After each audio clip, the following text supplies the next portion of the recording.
My husband texted me, running late, save me a plate. I locked the kids in the bathroom and dialed 911. For 11 years of marriage, my husband has come home at exactly 5:40 every single night. He doesn't text first. He doesn't run late. He's the kind of man who calls if he'll be 10 minutes off because he knows the kids wait at the window for his truck. He has never once in our entire marriage sent me a casual, save me a plate text. Not because he's rigid, because he simply always walks through the door before dinner's even ready. So when my phone buzzed at 5:15 with, running late tonight, babe, save me a plate, love you, I didn't smile. My stomach turned to ice. 3 things were wrong. He never runs late. He never calls me babe. He's called me by my name for 11 years and teases people who use pet names. And he always signs off with our private little thing, a single X. Every text since we were dating. There was no X. I texted back, light as I could make my thumbs go, sure, drive safe, X. I waited. The reply came fast. Will do. Love you lots. No X. Again. I set the phone down on the counter very gently, like it might go off, and that's when I heard it. A floorboard upstairs. We don't have an upstairs creak like that unless someone heavy is moving slow, trying not to be heard. My husband was supposedly stuck in traffic across town. My 2 kids were in the living room watching cartoons, and someone was walking around above my head. I didn't scream. I don't know how I stayed calm, but I did. I walked into the living room, scooped up my 4-year-old, took my 8-year-old by the hand,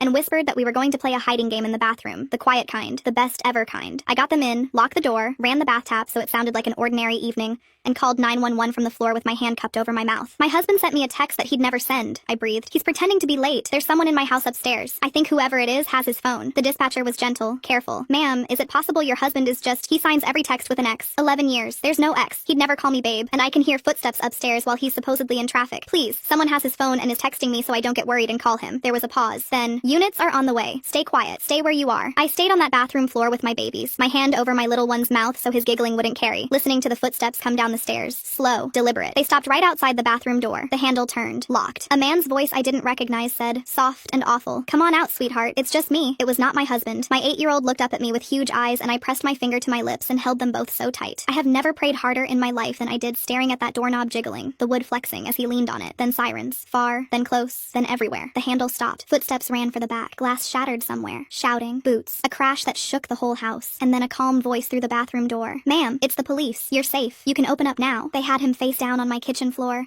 A stranger who'd broken in through the back while I was starting dinner, found my husband's spare phone charging on the counter, and used it to keep me calm and in the house. He'd been waiting upstairs for me to come up alone. My husband's truck screeched into the driveway 4 minutes later. The real text he'd never sent had still pinged his actual phone, and he'd called the station in a panic from the road. He came through that door white as a sheet, and I put both kids in his arms and finally let myself shake. Later, an officer asked how I'd known so fast. I told him about the X, 11 years of one little letter at the end of every message. The officer just looked at me and said, that letter saved your family's life tonight. My husband held me on the kitchen floor and cried into my hair. 11 years, he kept saying. I never knew you were counting. I always was.